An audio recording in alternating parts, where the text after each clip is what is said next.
consideration for us. And this is, I wanted to thank you for supporting the researchers. I want to thank you for supporting all our projects. But I want to show you that there is value for all of us in this work. And this is all from me. If you need, or if you want to know more about all the other projects, don't hesitate to contact me. I'll ask Zishan to make sure you've got all my details and a copy of the presentation. Okay. Thank you very much.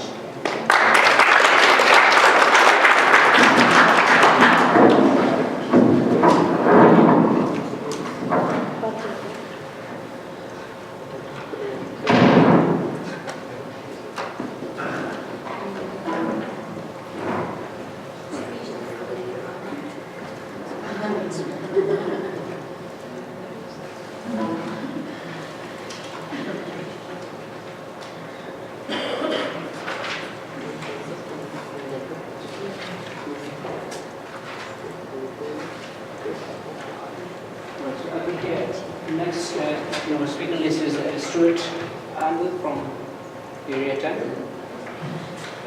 Stuart.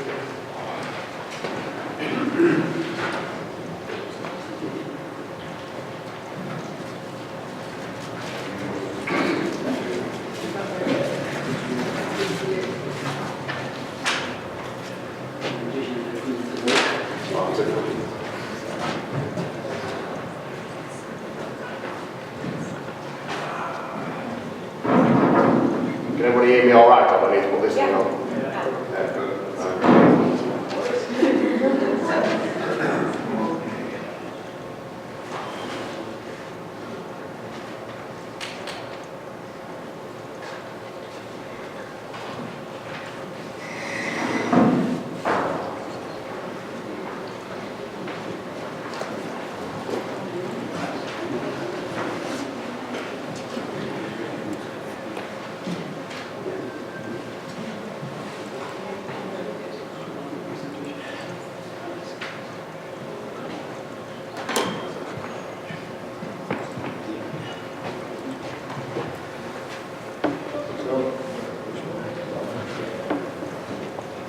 Okay, first of all, thanks for coming, thanks to Zishan and Rana for setting this up for me.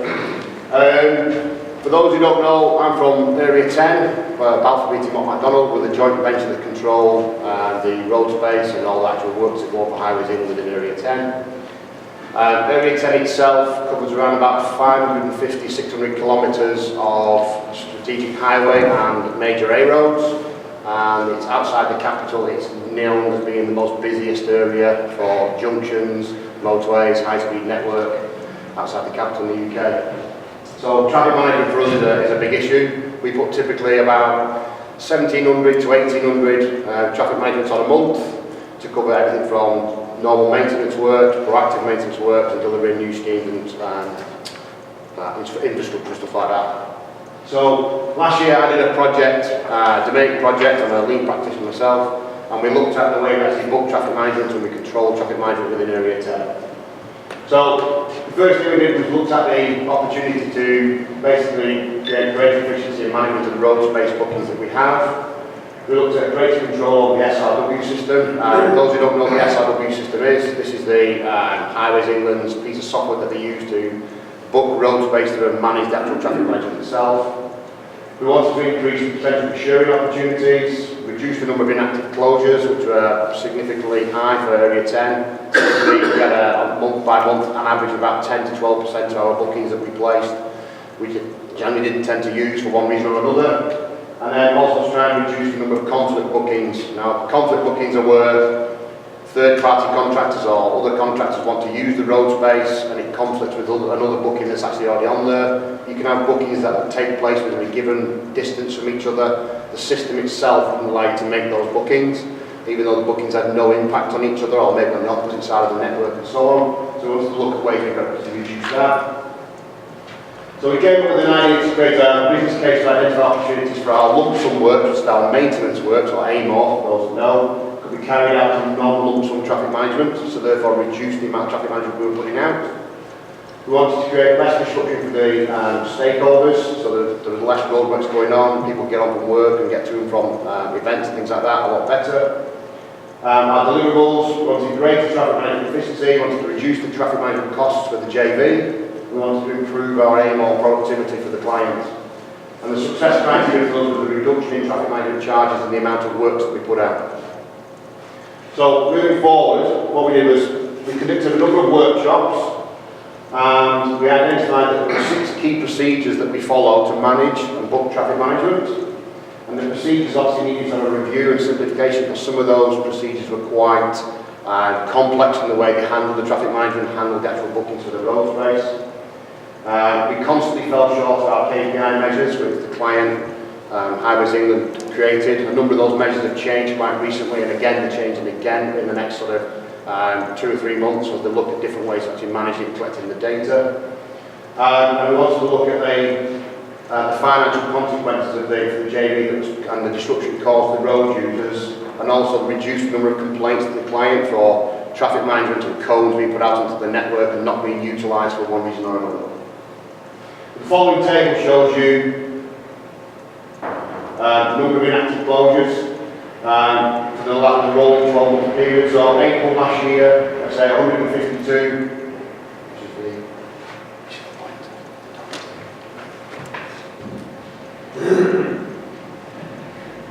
There we go. So here, we had 152 closures in April that we didn't use. Typically in April we probably booked around about 1,700 closures for the month. And over a period of 12 months we brought that down. So for the last 2 months we've had 0 inactive closures on the entire network within Area 10, which has been a massive achievement for us from where we were 12 months and 18 months prior to this. So how did we do it? Well, basically, we conducted a number of workshops with the AMO maintenance teams, the scheme delivery teams, the National Call Centre, the road space and SIW management teams within Area 10 and also Highways England. And we decided that we came up to the fact that the systems and stuff that we were using were very much overcomplicated for booking and managing the TM, and they have obviously difficult procedures to follow. There was a cultural behaviour that needed to change. Some of our TM operatives were reluctant to change. This is where we've done it, this is how we've always done it for years. Why do we need to change? We've never had a problem. Why is the client causing issues for us now? And a number of changes within our supply chain partners that often resulted in confusion over who and when TM was being used and who was putting it out. Road space booking teams weren't centrally located for where they're actually booking the road space. We had our road space teams were out in one depot. We had guys in Spencer House over in Warrington that were booking traffic management, and the emails were going to and fro, and emails would get missed, and faxes and stuff like that were also go walkies. We had a lack of a forward programme to identify what TM was needed in the future to help minimise conflicts and maximise the potential for sharing opportunities. And we had an issue where emergency unplanned works or bad weather that resulted in late cancellation or stand-down charges. That particularly was something that was out of our control, but we were penalised for it by the client. As an example, fairly recently we had a vehicle fire on one of the motorways, and all the available crews and the AMO maintenance guys had to attend the fire to make sure the road was, traffic management put on to make the road safe, get that fire sorted out and then clean up, which meant all the works that should have taken place that night didn't. But because the works didn't take place that night, we were penalised for not using the traffic management booking that was on the system, because there was a late call off to actually go and rectify this particular issue. We're penalised by the client for certain things that are out of our control, so we wanted to actually address some of those aspects. So, after the workshops, we looked at how we could actually review the 6 key processes for managing and managing road-based bookings. We created a centralised road space team, which is based at Spencer House in Warrington. And we generated an efficient road space booking programme. So we started to look at a longer term forward programme for schemes and deliveries. We have a lot of tie-loss charts on the walls now that identify where new builds are going to go ahead, where new infrastructure is going on, and where we can actually jump in and share traffic management to rectify some of the defects that are out there on the network as well.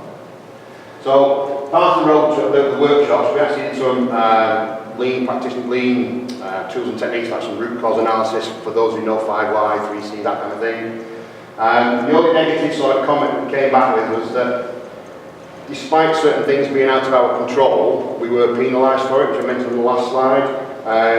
Certain works going ahead, we need to become more proactive in how we control those works. So when an emergency situation arose, somebody jumped onto the other traffic management and actually organised the actual cancellation or the change in the traffic management. We introduced a clear set of rules with regards to booking and confirmation of road space. We integrated the supply chain into our centralised team, so we have, within our team at Spencer House, we have a guy who's dedicated to Area 10 from Chevron Traffic Management, we have a guy who's dedicated to Area 10 from HB Martins, and we have other members of the supply chain like Better Mix and Environmental who also put their own traffic management on as part of our centralised team within Spencer House. So there's a lot more communication. We removed that kind of silo mentality of working. We took down those walls and those barriers that we had in communicating with each other. And then we conducted a number of workshops with everybody involved in the whole traffic management process to educate them on the new processes that we actually came up and we actually wrote. So through the timeline, I'll just talk you through it. So in April, we did the workshops to identify the 6 key procedures, and we reviewed those 6 key procedures. In May, we introduced a centralised team, and there was a certain improvement through from April to May by just looking at those procedures and actually getting people familiar with those procedures. In June and July, we did a number of the workshops to sort of educate people around the new procedures and the ways of working. And then we monitored it for a period of 6 months through August through to December. And as you can see, the new ways of working and what we were doing really drove down the number of inactive closures and the number of closures that were not being used across Area 10. In January this year, we wrote and came up with a live feed from the SRW system, the Highways England system, which is the system itself. Everyone that's booking road space on across the entire country all tend to log on between 7 o'clock at night and 10 o'clock at night to actually access it, to actually say that I'm putting my cones out, the road space is going on. And the system itself can't cope with that amount of influx of information, the amount of people going onto the system. So we created a more proactive plot, which was a live feed of the data. So we would actually export this data from the SRW system into a spreadsheet, and with some macros that were written, we actually came up with a live feed. So this is the time at the top is based on the time that's on the computer itself, that's running the actual particular program. The road that the traffic manager is being booked onto, the road space booking number, and then these are colour coded, red, green and amber. And throughout the course of the day, they would change colour as they actually got closer to the time when the traffic management was due to go on. So the people in the control centre, rather than waiting for somebody to actually ring up and make the call, say, yeah, I'm on site, I'm about to put my cones out, they were proactively ringing the people to say, are you on site, where are you? Actually ticking following a thing called a 6-call procedure, which is a Highways England standard procedure. And they're becoming more proactive in the way they handle this particular system. Now we've tried this over a number of weekends through February and March, and it's been one of the contributing factors that we've got 0 inactive closures. We've been chasing the traffic management companies, we've been chasing the guys who are going to put the traffic management out to make sure they are there on site, they are going to put the traffic management out, or if they're not going to put it out, we're not falling within that 15-minute window where we get penalised for not updating the traffic management system. It also meant that we were actually getting onto the system sooner and weren't falling into that whole sort of backlog of people who were all trying to update the system at the same time. Over the last 12 months, we've done approximately 400 sharing opportunities across Area 10, utilising traffic management where we would have had to put individual traffic management out. That saved us around about £400,000 in traffic management fees. We've also done, which has been a great thing, is that for our AMOR and maintenance side of the business, we've managed to complete close to 600 defects within those shared traffic management opportunities, which would have all required their own traffic management at some point or another. So that would have been, that's circa sort of a £500,000 savings in a year by reducing the number of inactive closures and sharing opportunities. And if that continues over the next 12 months, we estimate the savings to be around about £1 million a year for Area 10 for the joint venture between Balfour Beatty and McDonald. It will also greatly reduce the number of complaints coming through to Highways England. It will reduce the number of cones and actual roadworks going out into the network. It will reduce the stress or the input that's being put into the SRW system, being a more proactive way of doing things. So to control that, what we did, road space is now booked as far in advance as possible, so we've got more of a proactive approach to our programme. We've got better road space entered into the system. It's reviewed for conflict and possible sharing opportunities before it actually gets booked onto the system. So our traffic management team within Spencer House will look at the booking of the programme, so well, maybe you can use this when this person's on and try and utilise the traffic management as best as possible. On the day that the road space is required, confirmation goes out to all road space booking parties at 7 o'clock in the morning, and they've got to confirm whether that road space is going to take place or not by 11 o'clock in the morning, so that the system can be updated prior to 1 o'clock when the information goes live and how it's in the system. All booking owners have got to confirm that information. If the process is not adhered to, the road space team have got the authority to actually cancel the road space bookings. So we're not putting things onto the system that aren't confirmed, we're not putting things onto the system that aren't going to go ahead that night. So we're reducing that risk of unused traffic management, risk of guys going out into their network, putting cones out, stuff like that. There is a knowledge transfer pack that's on Highways England's lean tracker. If anybody's interested in that, I can send you the link to that. So that's me. Any questions? Short and sweet. I thought that was from you, Briley. Force majeure type circumstances where road space